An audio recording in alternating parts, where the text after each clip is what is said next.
there. Welcome to Cool in the Day, where we have a little conversation with the Lord. What are we talking about today? Where is your heart?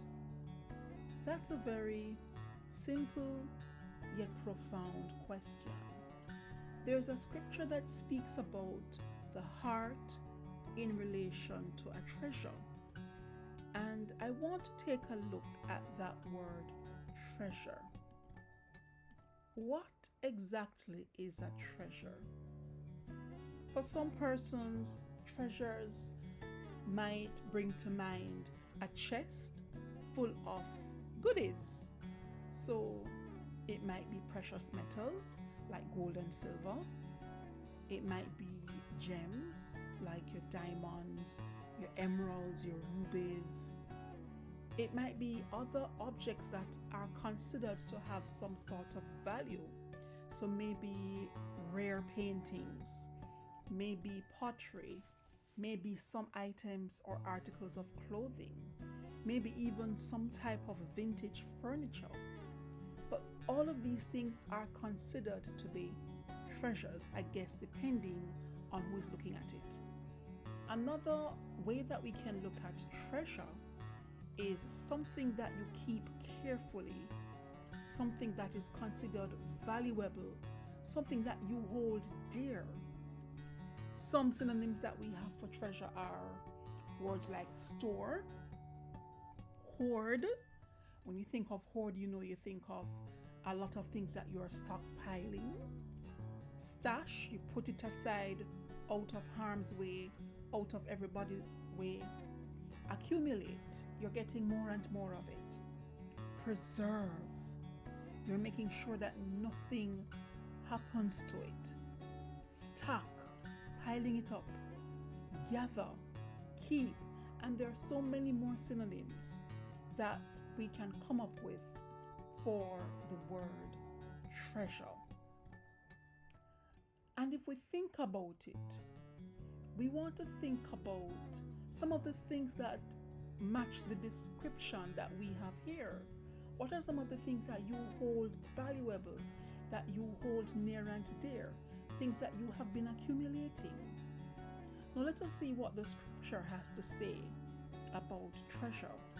And we're going to be looking at Matthew chapter 6, verses 19 to 21. Very popular scripture. And it says, "Do not store up for yourselves treasures on earth, where moth and vermin destroy, and where thieves break in and steal." Let us think about some of the things that we just discussed. Do they apply in this scenario? Can they be destroyed? Yes, they can. Can they be stolen? Yes, they can. And so this verse is sort of telling us if this is something that can be destroyed, that can be stolen, it's not something that you need to be laying up as a treasure, especially here on earth. Because earth is somewhere where all of this exists, but we're told instead, store up for yourselves treasures in heaven, where moth and vermin do not destroy, and where thieves do not break in and steal. What are these heavenly treasures that we need to be storing up? That is where going into the Word comes into play. I can't tell you what your heavenly treasure should be. You do not know what my heavenly treasure might be. So I'm going to leave that part of it between you and God. Since I'm not supposed to store up anything down here, Father, what do I need to be storing up in heaven? Get into the Word. And our final admonition, for where your treasure is, there your heart will be also. So I'm thinking, if if my treasure is somewhere here on earth, it means my heart is tied to this earth. But if my treasure is in heaven, then my heart is looking to heaven always. What I have found in my life is every day there is something else that I find myself releasing. I find myself recognizing that this thing is not that important.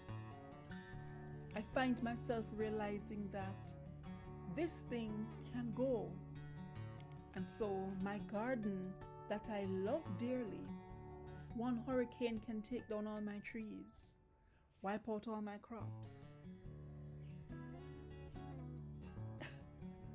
The books that I like to read, one fire can burn them all.